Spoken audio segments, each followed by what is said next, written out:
Exercise number 1.1 का question number 2 का part 3। कल मैंने आपको पढ़ाया था पार्ट 2, आज हम पढ़ेंगे पार्ट 3। किस मेथड से? बाय फैक्टराइजेशन मेथड से। सबसे पहले हम इस क्वेश्चन को सिंप्लीफाई करेंगे। सिंप्लीफाई मीन्स क्वाड्रेटिक इक्वेशन बनाएंगे। 17x के पॉजिटिव है, इसको इधर ही रहने देंगे और -32 इक्वल के दूसरी तरफ क्या हो जाएगा? Positive 32x। और इसके साथ कोई साइन है, जिसका कोई साइन है उसका मतलब पॉजिटिव साइन। इक्वल के दूसरी तरफ क्या हो जाएगा? Negative equal to 0। फैक्टराइजेशन करने का मैंने आपको रूल क्या बताया था कि x का कोई भी कोफिशिएंट होगा उसे हम पिक करेंगे और लास्ट में सिंपल जो आपके पास कांस्टेंट है उसको आपस में क्या कर देंगे? मल्टीप्लाई। 17 के साथ पॉजिटिव है और 4 के साथ क्या? नेगेटिव। Plus minus minus 68। अब हम 68 के क्या बनाएंगे? फैक्टर बनाएंगे। पहला रूल क्या है कि आपने x के साथ कोई भी कोफिशिएंट होगा उसको और लास्ट कांस्टेंट को आपस में क्या करना है? मल्टीप्लाई करके जो भी आंसर आएगा उसके हमने क्या बनाने हैं? फैक्टर बनाने। फैक्टर बनाने का मतलब ये है कि 68 किस किस के टेबल में आ रहा है। 2 के टेबल में आया, 2 3 ज़ा 6, 2 4 ज़ा 8। 3 के टेबल में नहीं आ रहा, 4 के टेबल में 4 1 ज़ा 4, 5 6 2, 4 7 ज़ा 28। इसके अलावा और किसी टेबल में नहीं आ रहा। 13 14 15 17 इसके अलावा किसी टेबल में नहीं आ रहा। अब हम पिक करेंगे कि हमने कौन सा फैक्टर चूज़ करना है कि हमारे पास ये मिड टर्म आ जाए। अब प्लस माइनस किया, 68 माइनस 1 67, ये नहीं है। 34 माइनस 2 32, 17 माइनस 4 13। इसका मतलब है हमारा फैक्टर क्या बनेगा? 34 माइनस 2 32, 34 और 2 फैक्टर बनेगा। अब हमने ये पिक किया। अब हमें कैसे पता चलेगा पॉजिटिव किसके साथ है? अब हमारे पास क्या है? 32 के साथ पॉजिटिव है, इसका मतलब है ग्रेटर वैल्यू के साथ पॉजिटिव आएगा, स्मॉलर वैल्यू के साथ negative. Plus minus minus 34 minus 2 32, sign greater value का पॉजिटिव 32 आ गया। इसका मतलब है हमने मिड टर्म को कैसे, और अगर हम इन दोनों को मल्टीप्लाई तो करें तो क्या आता है?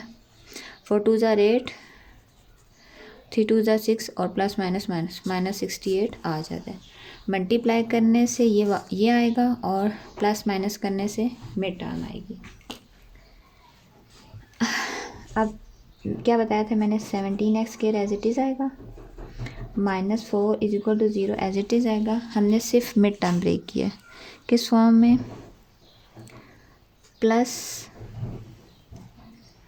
34 प्लस 34x और माइनस 2x में।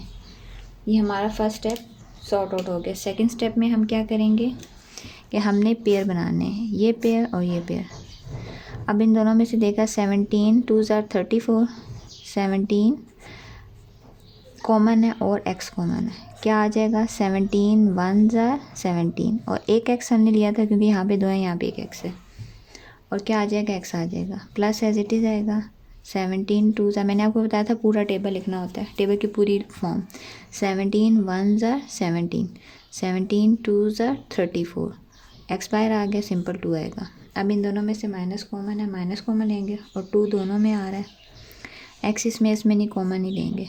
2 माइनस माइनस प्लस 2, इन दोनों को मल्टीप्लाई करते हैं साइंस को। जब हमने कॉमन लिया माइनस माइनस प्लस हो गया, 2 1 ज़ा 2 और x आ जाएगा। सिंपल हमने 2 कॉमन लिया, x नहीं कॉमन लिया। माइनस माइनस माइनस को माइनस से मल्टीप्लाई किया प्लस, यहाँ पे भी माइनस को माइनस से मल्टीप्लाई किया था, प्लस आया था। 2 2 ज़ा 4, 2 2 ज़ा 4, माइनस माइनस प्लस 2 2 ज़ा 4 इक्वल टू 0। अब हमने देखा ये दोनों सेम है तो हम इसको 1 टाइम लिखेंगे और इन दोनों को कंबाइन कर देंगे। किसको? 17x minus 2 equal to 0। First time हम x plus 2 equal to 0 put करेंगे, second time 17x minus 2 equal to 0 put करेंगे। +2 इक्वल टू के दूसरी तरफ जाके क्या हो जाएगा -2। 17x है -2 है इक्वल के दूसरी तरफ जाके +2 हो जाएगा। हमें सिंपल x की वैल्यू चाहिए, 17 ही चाहिए, तो 17 x से क्या हो रहा है, मल्टीप्लाई हो रहा है, तो इक्वल के दोनों तरफ क्या कर देंगे, डिवाइड। 17 से कैंसिल आउट हो गया, x इज़ इक्वल टू 2/17। तो हमारा सोल्यूशन की सेट क्या बनेगा, -2 और 2/17। ये हमारा सोल्यूशन सेट बनेगा। 2-3 ही प्रोसेस हैं इसके। सबसे पहले हमने क्या करना होता है कि स्क्वायर का जो कोफिशिएंट है उसको और लास्ट कांस्टेंट को मल्टीप्लाई करना होता है।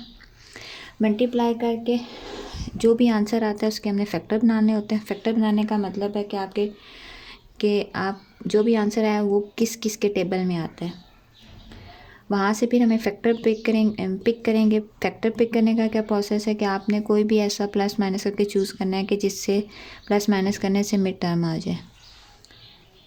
फिर उसके बाद हमने पेयर बना देने हैं। पेयर बना के हमने ये जो कॉमन लेंगे, कॉमन लेने के बाद हमने देखा कि जो कॉमन है उसको हम एक दफ़ा लिख लेंगे, बाकी कंबाइन कर दें।